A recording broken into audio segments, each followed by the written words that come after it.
তো নমস্কার সবাইকে। এটা ড্রাইভারদের জন্য একটা খারাপ সংবাদ আছে। এই সংবাদটা হচ্ছে, যদি কোনো ড্রাইভার অ্যাক্সিডেন্ট করে, ঠিক আছে, কেবলই আমি শুনলাম খবরটা, তার জন্য আমি সবাইকে জানানো, অনেকজনা জানে না। তো আমার এই অ্যাকাউন্টে অনেক ড্রাইভার ভাইরা আছে, ঠিক আছে, অনেক ড্রাইভার আমার সাথে আমার এই অ্যাকাউন্টে ফ্রেন্ড লিস্টে আছে।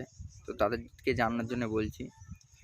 তো যদি কোনো ড্রাইভার অ্যাক্সিডেন্ট করে, ঠিক আছে, তাহলে এখন ভারত সরকার আমাদের যে কেন্দ্র সরকার আছে, বিজেপি এখন, তো সেই সরকারের তরফ থেকে একটা আইন পাস করেছে। সেই আইনটা হচ্ছে যে যদি কোনো ড্রাইভার অ্যাক্সিডেন্ট করে পালিয়ে যায় সেই স্থান থেকে, যেখানে অ্যাক্সিডেন্ট হবে সেই স্পট থেকে যদি পালিয়ে যায়, তাহলে তার 10 বছরের জেল এবং 7 লাখ টাকা জরিমানা, ঠিক আছে। হিট অ্যান্ড রান এরকমই কিছু একটা আইনের কথা বললো, ঠিক আছে। তো তোমরা এই ইউটিউবে গিয়ে লিখতে পারো যে সার্চ করে দেখতে পারো 2023 ড্রাইভিং নিউ কানুন, ঠিক আছে। এইটুকুনি জাস্ট লিখলেই তোমাদের দিয়ে দেবে সে যেটা হচ্ছে আর কি, ঠিক আছে, যে খবরটা দেখাবে সেটা। তো তোমরা সার্চ করে দেখতে পারো, ভালো ডিটেলসে দেওয়া আছে। আমি অতটা ডিটেলসে তাও বলতে পারছি না, যেটুকুনি আমি বুঝতে পারলাম সেইটুকুনি তোমাদেরকে বলছি। যে যদি কোনো ড্রাইভার অ্যাক্সিডেন্ট করে এবং সেই স্থান থেকে পালিয়ে যায়, তাহলে তাকে 10 বছরের জেল এবং 7 লাখ টাকা জরিমানা করবে। আর যদি সে সেইখানে দাঁড়িয়ে যে মানুষটাকে হিট করবে, মারবে, ঠিক আছে, সে যদি বাঁচার মতন পরিস্থিতি থেকে তাকে যদি নাও বাঁচে, সে তাকে যদি হসপিটালে নিয়ে যাওয়া হয়, তাহলে তার আইন তার সেই যে জরিমানা কিংবা যে সাজাটা হবে সেটা অনেকটা কম হবে, কিন্তু সাজা তার হবে। আর হচ্ছে কিন্তু আমার একটা জিনিস বুঝতে পারলাম না, যে এই নিয়মটা চালু করার কারণটা কি। আমরা তো একেতে আমাদের এমনি জীবনটা একদম জীবনে থাকে না, রাস্তায় বেরোলে নানান দিকের টেনশন, মালের টেনশন, মার্কেট টাইমিং, তারপরে আরটিও, এমবিআই, তারপরে তোমার টোল, পুলিশ লাইন খরচ, নানান দিকের চিন্তা, ঠিক আছে। তারপরেও এইসব আইন করছে, তারা তো রাস্তায় চলছে না। আমি সবাইকে বলছি না, যারা এই আইনগুলো পাস করছে তারা তো রাস্তায় চলছে না, তারা জানে না। তো তারা উপর থেকেই সব দেখছে যে না, ওরা হিট করে চলে যাচ্ছে, এরকম করছে ওখানে, কিন্তু অ্যাক্সিডেন্টটা কী কারণে হয় সেইটাই তো ওরা বুঝতে পারছে না, যে ঘুমের কারণে বেশিরভাগ অ্যাক্সিডেন্টটা হয়, ঘুমের কারণে। এবার তারা যদি আইন করে এটা, যে 8 ঘন্টা গাড়ি চালাবে, 8 ঘন্টা গাড়ি চালাবে কিংবা 10 ঘন্টা গাড়ি চালাবে, চালানোর পরে 2-3 ঘন্টা কম্পালসারি এটা রেস্টখানা, 2-3 ঘন্টা 4 ঘন্টা, ঠিক আছে, একটা মানুষের জন্য, ঠিক আছে। তারপরেও সে কিন্তু 5-6 ঘন্টা গাড়ি চালাতে পারবে।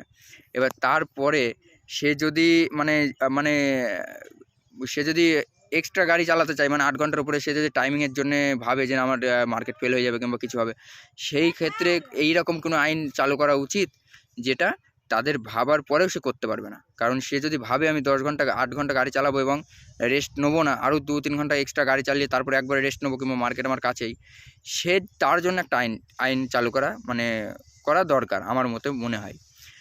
আর একটা বিষয় হচ্ছে, ড্রাইভারদের এত মারছে, ঠিক আছে, এতে এত মারার পরেও তাদের খুশি হচ্ছে না মনের ভেতরে, ঠিক আছে। এতে কিন্তু ইনকাম সরকারের হচ্ছে, কারণ যদি অ্যাক্সিডেন্ট হয় সেখানে 7 লাখ টাকা তার দিতে হচ্ছে। সে হয়তো কম টম, তখন আইনের যতক্ষণ আইন তৈরি হবে তখন আইনের ফাঁক থাকবেই, সেখানে হয়তো 1-1.5 লাখ টাকা কিংবা 2 লাখ টাকা, 40-20 হাজার টাকা হয়ে যেতে পারে, সেটা আলাদা বিষয়, কিন্তু ইনকাম তো সরকারের হচ্ছে না, সরকারের হচ্ছে। আর হচ্ছে বিষয়, এই যে অনেক গরিব মানুষ আছে, যেমন আমি একটা ড্রাইভার, ঠিক আছে, আমি নিজের গাড়ি নিজে চালাচ্ছি। এবার আমার যদি কিছু হয়ে যায় কিংবা আমি যদি কোনো প্রবলেমে পড়ি, এরকম কোনো প্রবলেম ফেস করি, ঠিক আছে, তাহলে সেখানে আমার গাড়িটা আছে, আমি আছি, আমার এই ক্ষতিপূরণ, আমার জেল, সব দিকে চিন্তা করে এখন গাড়ির ব্যবসা করাই যাবে না। এখন যেটা দেখছি, আমি তো বিশাল একটা টেনশনে পড়ে গিয়েছি। কিস্তি আছে মাসে 40,000 টাকা দুটো গাড়ির, আমার দুখানা গাড়ির মাসে 40,000 টাকা কিস্তি, আদার্স এই গোলগোল থেকে নিয়ে আছে, মাসে মোটামুটি 50,000 টাকা আমার কিস্তি আছে, গাড়ির খরচ আছে, গাড়ির খরচ পরে সব কিছু অল টোটাল যদি জুড়ি, তাহলে আমার মোটামুটি মাস গেলে আমার 80,000 টাকা করে দরকার, ঠিক আছে। তারপরে সংসার আছে, এত কিছু মাথায় টেনশন করে এই দেখো চুল উঠে যাচ্ছে, দেখেছো। আমার আর কিছু করার নেই। আমার মতন যারা নতুন গাড়ির ব্যবসায় আসছে, ভাই তোমাদের রিকোয়েস্ট করে বলছি, এই গাড়ির ব্যবসা আর চলবে না, ঠিক আছে। আমি ভেবেছিলাম আর একটা গাড়ি নেব, কিন্তু আমার পক্ষে আর সম্ভব হচ্ছে না। সরকার এরকম করে যদি আমাদের ওয়েস্ট বেঙ্গলের সরকার, আমাদের রাজ্য সরকার এবং কেন্দ্র সরকার দুইজনা মিলে, সব দেশেরই কতগুলো রাজ্য আছে, 27টা না 28 না 29টা রাজ্য আছে মোট, আমাদের ভারতবর্ষে সেই সব রাজ্যের যতগুলো মুখ্যমন্ত্রী আছে এবং কেন্দ্র সরকার সবাই মিলে আমার ড্রাইভারের পিছনেই পড়েছে। আগে ভাবতাম আরটিও, তারপরে টোল, অ্যাক্সিডেন্ট, তারপর অনেক গাড়ির পিছনে দেখবে লেখা আছে লাইন বাই লাইন, ঠিক আছে, ডিজেল, টাইমিং, মানে সব কিছু মিলিয়ে একটা লেখা থাকে। এইবার জুড়লো সরকার, কারণ এতদিন যেটা হচ্ছিল সেইটা হচ্ছে শুধুমাত্র খরচের ওপর দিয়ে চলে যেত, কিন্তু এত বড় টেনশন মাথায় থাকতো না যে আমার এই ক্ষতিটা, মানে এরকম একটা যদি অন্যায় করি তাহলে আমার 10 বছরের জেল হবে এবং 7 লাখ টাকা করে জরিমানা। 7 লাখ টাকা কোথায় পাবো? আমি যদি নিজেও বিক্রি হয় আমার খুব জোর দাম হবে 4 লাখ টাকা, তাও হবে না। দুটো কীর্তন দাম কত? যদি নিজেও বিক্রি হয় তাও আমি জোগাড় করতে পারবো না, ঠিক আছে। তা যদি এখন নতুন যারা ড্রাইভিং শিখছে, তারা ড্রাইভার লাভার, মানে অনেক সময় না অনেক ট্রাক লাভার বলে, যারা গাড়িকে ভালোবাসো, তারা ভাবে যে আমি গাড়ি চালাবো, যে গাড়ি চালিয়ে কিছু একটা করবো, কিন্তু কিছু একটা করতে পারবে, কিন্তু এই ট্রিক্সটা তোমাদের নিতে হবে যে আমি 7 লাখ টাকা দিতে পারবো এবং 10 বছরের জেল খাটার মতন আমার ক্ষমতা আছে, তবে তোমরা ড্রাইভিং লাইনে আসো। আর যদি কেউ গাড়ির ব্যবসা করতে চাও, আমি তো নতুন, আমার কি আর বলো, আমি বিশাল ফেসে গিয়েছি। গাড়ি এখন না পাচ্ছে ছাড়তে, না পাচ্ছে চালাতে, ঠিক আছে। এবার আমাদের ওয়েস্ট বেঙ্গলে এমন একটা হয়েছে, মানে আরটিওরও খুব চাপ। গাড়ি ধরলে 36,000 40,000 টাকা করে কিস্তি, ফাইন, ওভারলোডের জন্য। আর পিক আপ গাড়ি জানো তো ওভারলোড ছাড়া চলবে না। ওভারলোড ছাড়া তোমার 17 কুইন্টালের পাসিং, আমি মানলাম 2 টনের পাসিং, 2 টন মাল নিয়ে কেউ যদি ভুবনেশ্বর কিংবা উড়িষ্যা, বিহার যায়, সেখানে ক টাকা ভাড়া দিতে হবে 2 টন মালে? বলো। এবার একটা মাল যদি নিয়ে যায় 4 টন মাল নিয়ে গেলে তাদেরও লাভ হবে, সেখান থেকে ভাড়াটা আমাদের দিতে পারবে, কিন্তু 2 টন মাল নিয়ে গিয়ে সে লাভ করবে ক টাকা? সে আমাকে ভাড়া দেবে 14-15,000 টাকা, 20,000 টাকা ভাড়া দেবে, কী করে দেবে? এইগুলো সব কিছু আমাদের উপরে ছেড়ে দিচ্ছে, মানে ভারতবর্ষ চালাচ্ছি আমরা, জোর গলায় বলবো আমরা এই গাড়িওয়ালারাই চালাচ্ছি, ড্রাইভাররা আর মালিকরা, ঠিক আছে। গাড়ি চলছে আমাদের, আমরা চালাচ্ছি বলেই চলছে, আর এই ভারতবর্ষটাও ঘুরছে চাকাই, ঠিক আছে। চাকা বন্ধ হয়ে যাবে, ভারতবর্ষও বন্ধ হয়ে যাবে। হাফ ইকোনমি যে আছে না, জিডিপি ইকোনমি, সব কিন্তু এই ট্রাক, ওষুধ, তারপরে মদ, এইসবের উপরে কিন্তু ভারতবর্ষ চলছে সবচেয়ে বেশি, এইগুলোদের উপরেই চলে, ঠিক আছে। তারপরে ডিজেল, এইগুলোর উপরে চলে। গাড়ি বন্ধ হয়ে গেলে ডিজেল বন্ধ হয়ে যাবে, ঠিক আছে। আর ডিজেল বন্ধ হয়ে গেলে সরকারের ধরো যে এস্টিমেটটা পেত সেটা পাবে না, ট্যাক্স খানা পাবে না, ঠিক আছে। আর গাড়ি বন্ধ হয়ে গেলে রোড ট্যাক্স, তারপরে ইন্স্যুরেন্স, তারপরে তোমার হচ্ছে কিনা ধোঁয়া চেক, তারপরে হচ্ছে কিনা তোমার ফিটনেস, তারপরে হচ্ছে তোমার আছে আরও কিছু আছে, ইন্স্যুরেন্স সব কিছু দিয়ে। তারপরে ধরো বছর 3-4 বছর পর ধরো নেই করে গ্যারেজের খরচ, সেসব মাল করে কিনতে গেলেও তো জিএসটি লাগে। আমি আর একটা গাড়ি অ্যাক্সিডেন্ট হচ্ছে, সেসব ভিডিও সব আমার ইউটিউবে আসবে, তো কদিন পরে দেবো। তো সেই গাড়িটায় আমার খরচ হচ্ছে 6 লাখ টাকা, ঠিক আছে। 30% আমাকে দিতে 318, 1,80,000 টাকা আমাকে দিতে হচ্ছে, তার মধ্যে জিএসটি আছে 1 লাখ টাকা। 1 লাখ টাকা শুধু জিএসটি আছে, সেটা কিন্তু মানে 6 লাখ টাকার মধ্যেই। তাহলে আমার খরচ হচ্ছে কত? 5 লাখ টাকা। 5 লাখ টাকা জিএসটি দিচ্ছে 1 লাখ টাকা, মানে আমি একটা গরিব মানুষের সরকারকে জিএসটি দিচ্ছি 1 লাখ টাকা। তারপরেও 7 লাখ টাকা আমাকে দিতে হবে, আমি অ্যাক্সিডেন্ট করলে 10 বছর জেল খাটতে হবে। তাহলে আমার সংসারটা কে চালাবে? কে চালাবে বলো? এইবার বিষয় হচ্ছে আমার জিএসটি দিতে কোনো বাধা নেই, আমরা জিএসটি দিচ্ছি, তবেই তো আমাদের দেশটা উন্নতি হচ্ছে না। কত নম্বরে ছিল আর এখন কত নম্বরে আছে? 4 নম্বরে মনে আমাদের ইকোনমি আছে, জিডিপি আছে। তো যাই হোক, সেটা আমার বড় বিষয় না, আমরা দিচ্ছি।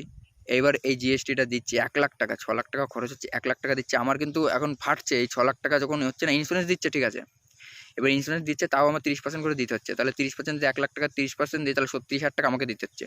70,000 টাকা ইন্স্যুরেন্স দিচ্ছে, তাহলে 30,000 টাকা যদি আমাকে দিতে হয় জিএসটি, আমি সরকারকে নিজের পকেট থেকে দিচ্ছি 30,000 টাকা। তারপরেও আমার কত করে ঢুকছে বলো তো? তাহলে গাড়ির ব্যবসাটা কী করে করবো? এবার তারপরে আমি সবচেয়ে বড় বিষয় হচ্ছে, ড্রাইভার যদি ওখান থেকে পালায়, তারপরেই কিন্তু সে 10 বছর এবং 7 লাখ টাকা জরিমানা করবে। আর ড্রাইভার যদি না পালায়, সেখানে তো পাবলিকেই পিটিয়ে মেরে ফেলে দেবে। আমাদের মানে ভারতবর্ষের পাবলিক হচ্ছে একটু মাথা মোটা মতন, সবাইকে বলছে না, সে কিন্তু বুঝবে না সুঝবে না, আগে কিন্তু ড্রাইভারকে এসে মারামারি শুরু করে দেবে।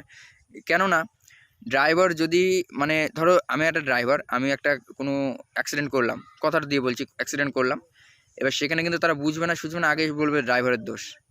একটা ছোটো গাড়ি যদি এসে আমার গাড়িতে মারে, একটা মোটর সাইকেল কিংবা 4 চাকা এসেও যদি মারে, তার যদি ভাইজার একটা সাইডের থেকে আয়না কিংবা ভাইজার ভেঙে যায়, তবুও কিন্তু এসে 1 চড় মারবে, ঠিক আছে। খিস্তি মেরে বলবে, বলে নিয়ে 1 চড় মারবে, 1 চড় মারবে। সেই আর একটা কী আইন বললো বেশ, মানে কী একটা আইন বললো, ঠিক আছে, ওইটার মধ্যে যারা যদি কেউ কাউকে মারে, মানে পাবলিকের মধ্যে, ড্রাইভারের জন্য না সেটা, সে পাবলিককে যদি মারে তাদের কিন্তু মানে জেল হেফাজত হবে।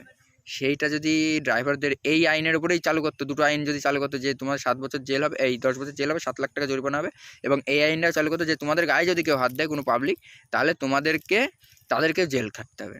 তাহলে আমরা খুশি হতাম যে না আইন ঠিক আছে।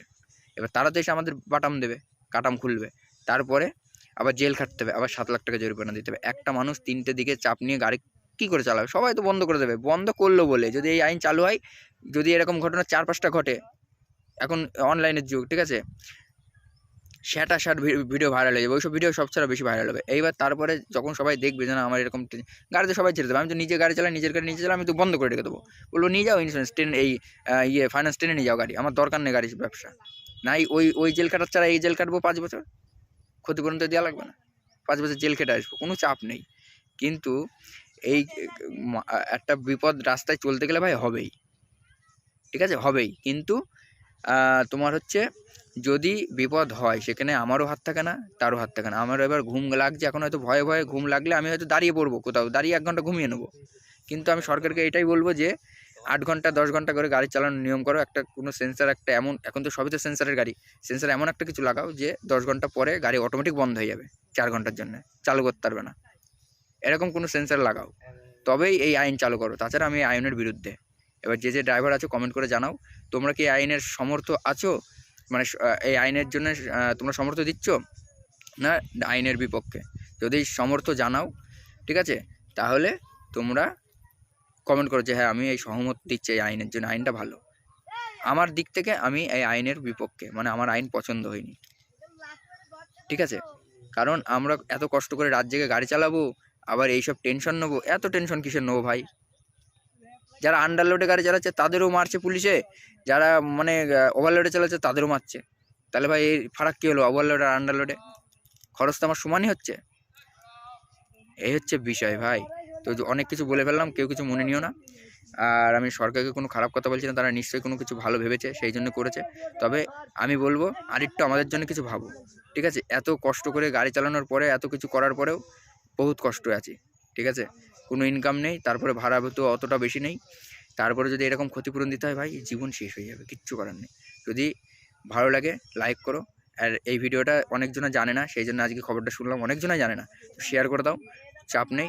লাইক আর কমেন্টে জানাও তোমাদের এই আইনটা কেমন লেগেছে। যদি ভালো লাগে, আশা করি 100-র মধ্যে 99.9% লোকের ভালো লাগবে না। তো চলো, অনেক কিছু বললাম, সবাই ভালো থাকো, আর সবাই দেখে শুনে গাড়ি চালাও, এইসব মাথায় চিন্তাভাবনা নিয়ে গাড়ি চালাও যে আমার এরকম এরকম হতে পারে। তো সবাই ভালো থাকো।